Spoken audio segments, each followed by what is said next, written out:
Everyone, welcome you all. कैसे हो आप सब। आज हम करेंगे सर्कल चैप्टर एक्सरसाइज 10.2 का क्वेश्चन नंबर 10। तो स्टेटमेंट है हमारे पास, prove that the angle between the two tangents drawn from an external point to the circle is supplementary to the angle subtended by the line joining the point of contact at the centre. तो statement को मैंने read कर लिया। अब साथ के साथ इसका डायग्राम बनाएंगे और स्टेटमेंट को पॉइंट टू पॉइंट हम समझेंगे। तो स्टेटमेंट में हमें क्या कहा है उन्होंने कि एंगल है बिटवीन द टू टेंजेंट्स, मतलब दो टेंजेंट्स के बीच एंगल है। जो टेंजेंट्स है वो ड्रॉ की गई हैं from external point to the circle. तो पहले हम इतनी की लाइन को समझेंगे। तो मतलब मान लो हमारे पास एक सर्कल है, क्लियर। तो सर्कल के हमारे पास एक एक्सटर्नल पॉइंट होगा P, क्लियर। और उस एक्सटर्नल पॉइंट से हमारे पास क्या है, दो टेंजेंट्स ड्रॉ हैं और इनके बीच एक एंगल है। ओके, तो नेक्स्ट हमें टू द सर्कल, तो ये हो गया। नेक्स्ट हमें क्या है कि एंगल जो हमने बनाया है ये सप्लीमेंट्री मतलब 180 है। तो ये किसके साथ 180 होगा, angle to the angle subtended by the line segment joining the point of the contact at the centre. तो अब हमें क्या करना है, लाइन ज्वाइनिंग करनी है पॉइंट ऑफ कंटैक्ट की सेंटर के साथ।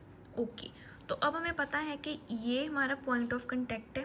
तो इन दोनों की जो लाइन ज्वाइनिंग हमें करनी है to the centre of the circle करनी है। तो मतलब ये भी सेंटर ऑफ सर्कल के साथ और ये भी सेंटर ऑफ सर्कल के साथ, क्लियर। तो अब सेंटर पे जो हमारा एंगल बनेगा वो एंगल और ये एंगल, ये दोनों मिलके क्या होंगे, सप्लीमेंट्री, मतलब ये दोनों क्या होंगे, 180 के होंगे। ये सेंटर है तो ये O हो जाएगा।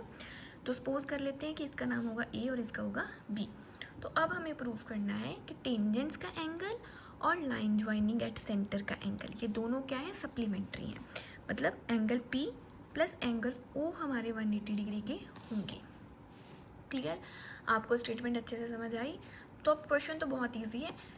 और एक पॉइंट हमें और ध्यान रखना है कि लाइन ज्वाइनिंग पे हमें पता है कि थ्योरम नंबर 1 के अकॉर्डिंग एंगल A और एंगल B क्या होंगे, हमारे 90 डिग्री के होंगे। तो हम लिखेंगे एंगल A एंगल B के दोनों 90 डिग्री के होंगे। और क्यों होंगे, थ्योरम 1। मैंने थ्योरम 1 लिखा है, लेकिन आपको यहाँ पे कंप्लीट स्टेटमेंट लिखनी है, उसके मार्क्स होते हैं, क्लियर। तो अब हमें पता है कि APBO ये तो एक क्वाड्रिलेटरल है और क्वाड्रिलेटरल के सभी जो एंगल्स होते हैं इनका सम कितना होता है हमारे पास, 360। और उनमें से एंगल A 90 है और एंगल B 90 है, क्लियर। 90 कितने हो जाएंगे, 180। Angle P plus angle O solve करेंगे तो angle P plus angle O कितना हो जाएगा हमारा, 180। और इसी के साथ हमारा क्वेश्चन हो गया प्रूफ कि जो हमारे एंगल्स हैं वो दोनों क्या हैं, सप्लीमेंट्री हैं। आई होप आपको क्वेश्चन 10 ईजी लगा होगा। अगर आप चैनल पर पहली बार आए हैं तो चैनल को लाइक, शेयर और सब्सक्राइब करना। Thanks for watching.